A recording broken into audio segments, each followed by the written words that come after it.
Ash Farr is CEO of global advertising agency McCann. Ash has an impressive background in the industry, having worked for global agencies across 4 continents. He's managed campaigns for brands in the telecommunications, technology, financial services and automotive sectors. Give you an idea, brands such as Vodafone, Nestle, ANZ Bank. I'm sure Ash will be able to provide you some really great insights this morning as to where the advertising industry is at and how you guys can think about taking that brief from Emma earlier and putting it into advertising parlance. So can you welcome Ash Farr to the podium? All right, thank you very much. It's a pleasure to be here. Thank you very much for inviting me. My name's Ash Farr. I'm the national CEO of McCann Erickson. Anybody watch Mad Men? No? Yes? Yeah? Okay. So you've probably heard of McCann. It's been around for 100 years. We are a full-service agency, as it says on here. We are currently, as in the Australian operation, the world's most creatively awarded agency.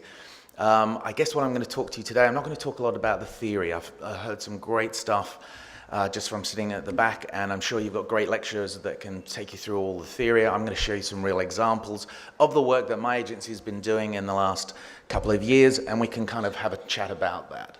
Quickly about me, I'll try and do the really short version. I started my career in what we call strategic planning and research in the UK. I then jumped to the client side. I worked for the Virgin Group for a number of years, launching a number of different brands for Richard Branson. Some of them worked, some of them didn't. I then, through venture capital, launched a music platform business in Los Angeles back in 1997. Yes, I am that old, and so is the internet, but I was young then. What else can I tell you? Back in 2004, I launched my own agency. It was called Smart. We built it up to being one of the largest independent agencies in Australia. In 2011, we sold it to McCann Erickson, and I've been there ever since. They were very daft to give me the keys to run the company. So, what is McCann? This is who we work for. You've heard B2B. We are primarily B2C, but we work in B2B and B2G. Anyone know what B2G is? Business to government. So we work with a company called Lockheed Martin. Yes, they make fighter jets, but they also protect the internet for basically a country. These are some of the awards that we've won in the last 2 years. And what I'm going to do is I'm going to show you some of the work. We're going to go through some case studies. So just before I do, truth well told is actually the reason why I joined McCann, because I think truth well told is as relevant today as it was in 1912. In fact, it's more relevant. The fact of the matter is that companies, brands, whether they're B2B, B2G, B2C, doesn't matter how they behave internally, what they do internally, it should be the same as how they behave externally. And that transparency, as you as consumers all know, social media has made that transparency paramount. So everything should be born of a truth, and everything should be well told. McCann is actually in the business of not advertising. We call it advertising because it's easy for us to understand, but we see advertising as every touch point that can influence attitudes and behaviors. So we don't think in channels. And just to give you a demonstration of some of those awards there, they're digital awards because we're a digital agency. We're a fully digital agency. Some of those awards there are for social because we have social and community management. Some of them are for content because we create a lot of content. Some of them are actually for PR. Anyone that's aware of the Cannes Advertising Festival, it comes a week after the film festival and a week before the porn festival. So that's kind of where we rank in terms of the ecosystem of things that are important. I think the porn festival makes the most money, by the way. But the point is that we no longer think about channels, we think about the consumer, and we think about creative storytelling. What I'm going to show you today is some case studies around creative storytelling. Does anyone know what gambling in this country contributes in terms of revenue? It's a bit of a loaded question, very specific one. It's about $5.9 billion that it contributes to our national GDP. Does anyone know the social cost of gambling? It's about $5.8 billion. In fact, it's the #1 reason for domestic violence. It's the #1 reason for suicide for men over the age of 40. So what I want to talk you through today is we were given a brief, and that was to create some advertising that should say, please gamble safely. And the aim of it was to target people with a gambling addiction. Anybody with addiction is probably not going to respond to advertising. Let me show you what we did. Because of the shame and stigma associated with gambling addiction, less than 10% of problem gamblers ever seek help. It's Australia's hidden problem that no one likes to talk about. So we thought, could we drag gambling addiction out of the shadows and into the light by creating a whole new form of treatment program where the entire process is social and public, and where the treatment program itself becomes the campaign. This is social rehab. First, we worked with clinical psychologists to create a new kind of treatment program, the 100-day challenge. Once inside, gamblers could set their personal goals, check in, recruit supporters, and record their experiences through a private online video diary. To promote the treatment program, we set up cameras in the homes of 4 brave, real-world gambling addicts. For 100 days, they recorded their diary experiences for the world to see. When I'm on holiday, I should be happy, yeah. But I'm not, I'm more nervous. Right now, I really feel like going to the pub, getting smashed and just playing the pokies, but I'm not going to. And as the world watched, the challenge brought together problem gamblers and their families to create an online community support group. It's great to hear a real person who knows the game as well as anyone telling the world exactly how it is. Don't lose hope. Watching your story has inspired me. This is a whole new treatment service that we've developed. This is a whole new way that people with gambling problems can get help. Within 3 months, 16% of our known problem gamblers were enrolled in the program. That's 60% more people seeking treatment than ever before, and 25% of problem gamblers shared the program socially. By taking a social approach to rehab, we changed the odds for Australia's problem gamblers. After 100 days, and mate, it's just been all positive. Haven't had a bet. I'm happy I actually have savings now. So that's one example of the work that we've done. So there is no television or broadcast. That was all done virally. It was all done through social media. That is advertising in the 21st century. That's what we do. That's what I'd encourage you guys to be thinking about, and that's the potential. The next case study I'm going to talk to you about is, again, a client came to us and said, we've got a slight problem. Our business metrics are that we just need to get people to buy our product just one more time in their life. That's quite unusual. And our business would be transformed. That business is the Macquarie Dictionary. Who here has a dictionary? Really? There's people here that don't have a dictionary? Come on. Okay, so the interesting thing was that if we could get people just to buy a dictionary, why would you buy a dictionary, particularly the book? The honest truth is that the English language is expanding at roughly about 100,000 words a year. Selfie was not in the dictionary, it was only entered into the dictionary this year. So we asked ourselves, actually, well, how is a word formed? Why would you buy the dictionary? Why would you want to do that? You want to buy it because the language is expanding. So, has anyone ever documented the invention of a word? We know that words get invented, but how do they get invented?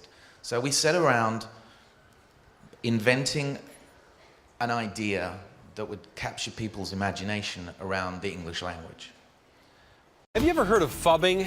Well, if you're paying more attention to your smartphone right now, for example, instead of to what I'm saying, you are phubbing. In 2013, a movement known as Stop Phubbing was born. I don't know if you know what phubbing is. That phubbing is phubbing, a term you may not have heard of. Know what phubbing is? The movement ignited a huge global conversation around smartphone behaviour, but there was more to it than met the eye. Because the whole thing was in fact a campaign for Australia's national dictionary, the Macquarie. Our job was to remind people of the relevancy of the dictionary in an age where such things are often getting left behind.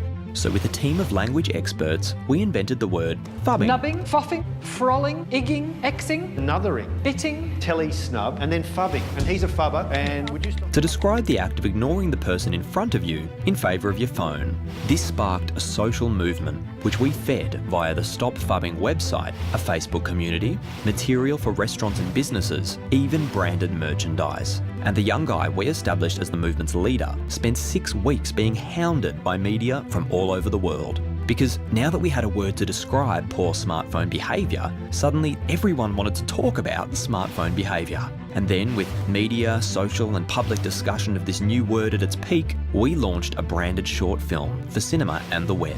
A word is born. Language is always changing. Update your dictionary. And tied the whole thing to the launch of Macquarie's 6th edition. An ad agency and dictionary company convened a team in Australia to actually invent a word for this annoying habit. The campaign was covered in over 50 countries by over 750 news outlets and gained 435 million PR impressions. An unusual way to launch a book, but it worked. The world's certainly changing, but we showed that language is a living thing, and an up-to-date dictionary just might have a place in people's lives after all. You really phubbed us just now. So that's kind of the world of advertising. That's what McCann is doing. But yes, of course, we still do broadcast advertising as well. The next brief was a challenging one. In fact, when I just walked in here, we were talking about celebrity endorsers on the way in. This one was for MasterCard. The brief was basically they had 5 tickets to give away to spend some time with the All Blacks. Problem is that in New Zealand, the All Blacks are a religion. Secondly is that there are a lot of brands that work with them. And the third problem was that MasterCard is down here and Visa card is up here. In fact, when you pay with your credit card, the language in New Zealand, the lexicon is, I pay with Visa. You may not be paying with Visa, but like a Hoover, you may not be using Hoover. That's what. So we had a tremendous problem. And the other problem is that those sports stars on the field, they're phenomenal. They're generally terrible actors. So when you have to use them, you have to really kind of think about how you use them. So that's very much at a creative execution level, which is definitely not my field of expertise. But this is what happened. No, I'm good, mate. I'm good. Oh, may I help you, sir? Hey, bro. I'm Tim from New Zealand. I won the MasterCard Prize. We get to tour with the All Blacks. Fellas! Oh, Danny C! Oh, yeah! No! Boom! Richie, bring it in, mate. Register and use your MasterCard before September 15 and you could go on tour with the All Blacks. Good to see you. Yeah, you too. So, who am I rooming with? So a great spot. It would actually, so again, I talked about some of the awards that we've won. Awards are peer review, so we have clients and other agencies that vote for them. But invariably, there aren't that too many awards of you, the general public. This was actually voted the most popular ad in New Zealand in 2012. And so we kind of hit on something. And you actually saw that I skipped over a couple of slides. What our view on is in creative storytelling is that advertising these days cannot just push at you. It cannot just be trying to sell you. It has to be inherently interesting, that it influences either your behavior or your attitude. That is the test of anything that you do. So when you're going through your exams, when you're going through your projects, just ask yourself, is it inherently interesting that you as a consumer, you're all consumers, I'm a consumer, would I want to respond to it? Many years ago, a guy called Lord Leverhulme kind of said, 50% of my advertising is wasted, I just don't know which 50%. The truth is that it's probably like 95% now. So my job, your jobs, if you want to be in this industry, if you even want to be on the client side, is to make it inherently interesting. So what do we do then as a follow-up? Well, Tom, as he's becoming known, has sort of started to get a bit of a cult status in New Zealand. In fact, the t-shirt Nonu Nonu Nonu, unbeknownst to us, is now available to sell. You can buy it, you can actually, so this was starting to become part of Tim was starting to become part of New Zealand culture. So we thought, well, we better take advantage of it.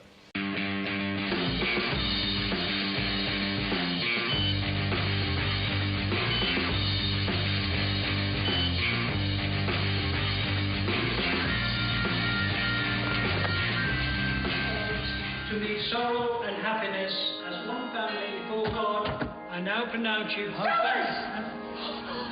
Oh, yes! You made it! Hey, check out the missus! Mastercard PayPass. Simply tap and go. And here's something that people won't tell you. You're all laughing.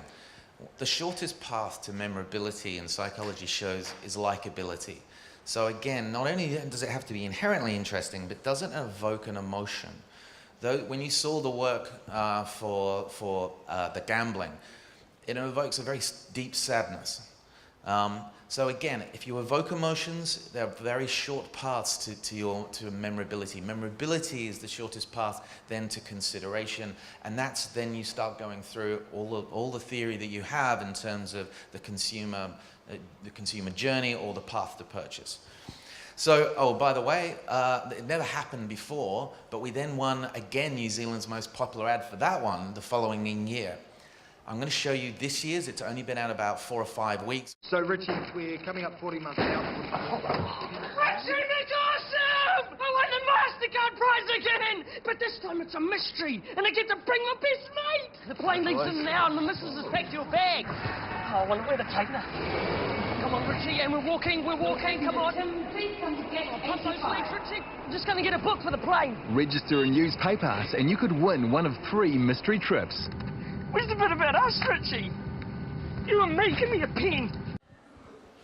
So yes, it's hugely successful. You're talking about ROI. It's something, again, my background is it's very, very important, particularly in my role because I have to justify the spends to our clients.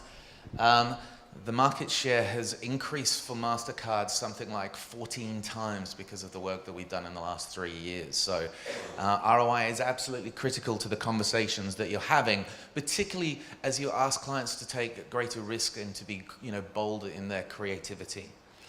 The last slide, the last case study I'm going to show you is, has anyone heard of Dumb Ways to Die? Well, this is the story. Young people don't listen to public safety messages, so how do you get them to stop being unsafe around trains? By making it the dumbest way to die. Dumb ways to die. So many dumb ways to die. Dumb ways to die. So many dumb ways to die. A song was written called Dumb Ways to Die. It was released as a YouTube video and within a week had over 20 million views and coverage on every television network in the country. A dedicated Tumblr site generated huge and immediate viral effect. Within days, Dumb Ways to Die became the world's most shared video. The song was released on iTunes and climbed the charts in over 20 countries, making its way onto playlists everywhere. Radio advertising was purchased, but this song about rail safety was so popular, radio stations played it for free. Awareness went through the roof, but we had to get people to change their behaviour. So every element of the campaign directly drove people to pledge to be safe around trains. Nearly 1 million people took the pledge on our website. The little book of Dumb Ways to Die asked kids to take the pledge. Outdoor advertising got people to promise to be safe and generated Instagram-friendly content. A smartphone game also got people to make the promise. And at train stations, a karaoke version of the song played while posters visually reinforced the message. The results? People adopted the rail safety message like never before. Over 200 cover versions were made. Schools started using it as a teaching tool in classrooms. Dumb Ways to Die became the most shared public service campaign in history. And most important of all, the Metro has seen a 21% reduction in accidents and deaths compared to the same time last year.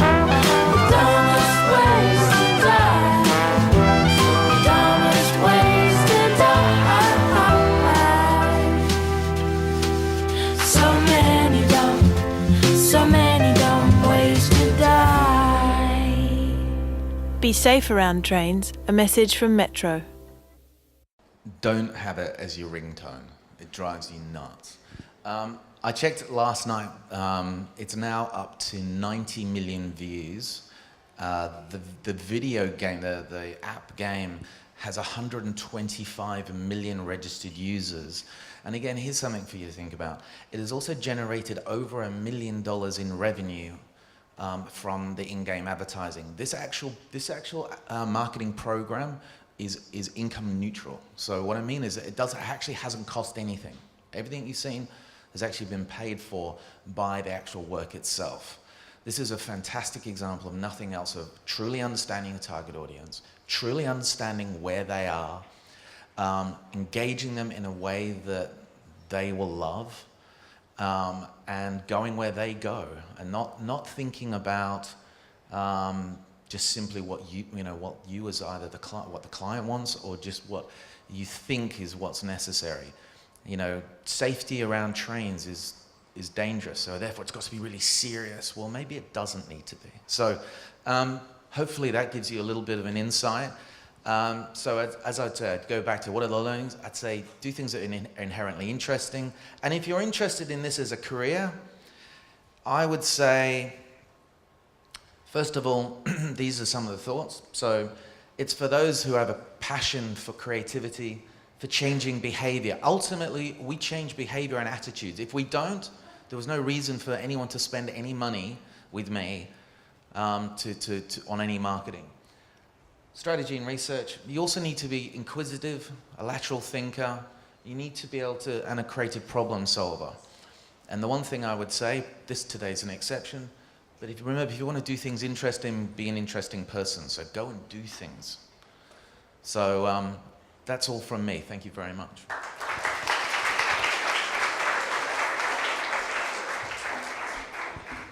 Ash, for one, I could sit here and listen to those sort of campaigns all day long. Well done. You would have seen, I think, elements there that I sort of touched on earlier, that the whole of our industry is morphing. And you saw some of the campaigns there that Ash showed that aren't channel specific, they're agnostic, they're about actually getting to the heart, the emotion of the target audience. And really, Ash touched on something that I'm quite passionate about as well. The world is moving towards storytelling. There's no doubt social media has democratised the whole of the communications environment. Some of that stuff I think was outstanding. My kids were singing that damn song for weeks, Dumb Ways to Die. I think they had the app as well. As a former journalist, I thought the concept around phubbing, you guys are allowed to phub because you've got to keep things going here, but just phub within guidelines maybe. Maybe there's sort of limits on phubbing. Some brilliant thoughts. I don't want to ice Ash, so we've got 5 minutes. I'm going to throw it to the floor. Some questions for Ash, please. Advertising, some of the things you saw there, maybe some specific questions about the campaigns, or more broadly about how advertising has evolved dramatically in recent times. As Ash said, it's no longer advertising, it's content and storytelling and emotional authenticity. Throw it to the floor. Questions? Even though this isn't necessarily your job because you're just serving the interests of the company, do you think it's stupid to advertise for a dictionary, considering people can look up words for free now? What's the point of people buying a dictionary? Yeah, look, it's even though it's not necessarily your job, you're serving them. No, I mean it's that was the task, right? So they still make a lot of money from the book. You're right, sure. You're then questioning the whole role of print in the book of anything versus a digital format. And the fact of the matter is that there are still a lot of people that love books. So yeah, you're right. It's not really my job to question it, but I can understand. I mean, I've heard it many times. But if nothing else, at least it raises the awareness of the Macquarie Dictionary, full stop. And actually, there was a halo effect for their online site as well. So at the end of the day, the task really was to raise, total awareness of the Macquarie Dictionary, and it's been very hugely successful. I'd actually amplify, and I might even change Ash's comment there a little bit. I think there's an absolute desperate need for books like that. The world has gone all in the wrong directions in the last 10 years. I can guarantee most of the consultants I have in my agency, if they're under 30, they can't spell. They're relying on sources that are incorrect. My kids are at school using Wikipedia and they're not supposed to. I reckon that's a killer campaign, and I would encourage you to think, whatever you think the opposite. That is exactly where the world's tipping back now. What is old is new again. And so I think it's a sensational campaign, and I guarantee that books and quality journalism and quality writing are coming back with a vengeance because all the crap is slipping to the side. I think it's a brilliant concept. I'd also say, again, that rooted deeply in psychology, teaching a child to turn pages of a book actually shows an awful amount of stimulation for their brain at that age. And it actually has just shown that what happens under the age of 5 is a reflection upon intelligence as they become into their teenage years. So the idea of just swiping is not the same as turning the pages and holding concentration of a book. So it is a problem, and I agree. Quick side issue, we work for a company called Zeiss. They make lenses.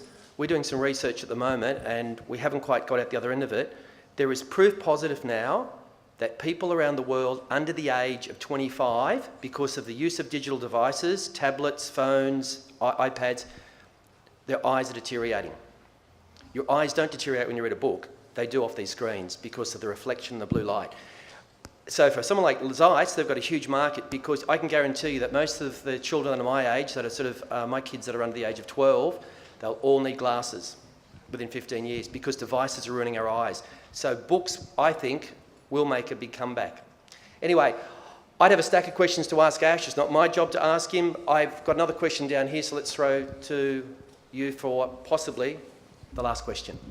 Do you think the Dumb Ways to Die campaign should be used for other things like smoking cigarettes or other dumb ways to die?